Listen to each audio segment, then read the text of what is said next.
Good morning. Thanks for starting your day with the Farm and Ranch News. The federal grazing fee for 2024 will remain at $1.35 per animal unit month for the 6th consecutive year. The fee will apply to nearly 18,000 BLM grazing permits and over 6,000 Forest Service permits.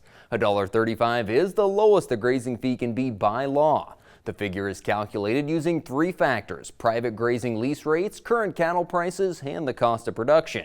Since 1981, the grazing fee has ranged to be as high as $2.31, but has been set at $1.35 for about half of that 43-year period.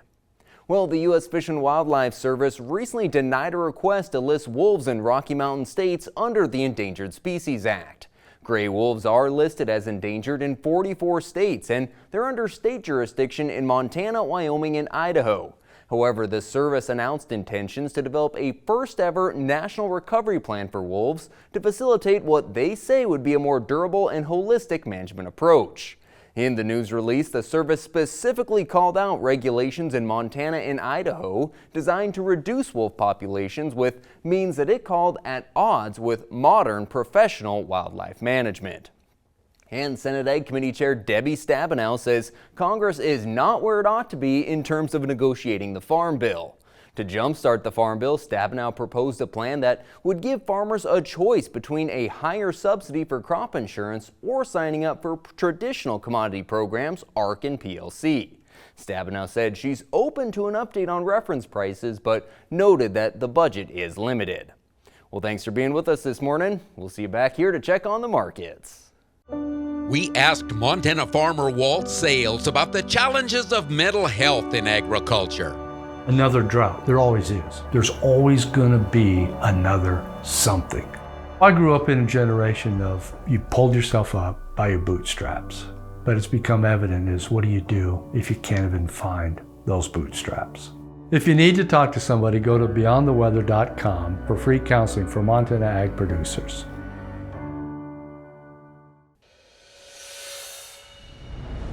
Welcome back to the Ag Report. Calf prices are likely to set new records again in 2024, but at this point, profitability is not record high. Recent calf crops have been some of the most expensive we've ever raised, and Kevin Good from CattleFax says the ranching industry is facing a number of challenges. Labor in particular is very prevalent as far as just availability and the cost. The age of the average producer, that's obviously a headwind. Alternative land use, the cost of capital and the amount of capital it takes to run the business today. There is a bunch of headwinds there, and because of that, the calf market more than likely will get stronger than people think because we do have to incentivize younger folks to get back in the business. Well, cattle futures are back to surging higher, $3 gains for both live and feeder cattle. Feeders at their highest point since October, and cash cattle up another $2 to $3, averaging $178 live and $279.5 dressed.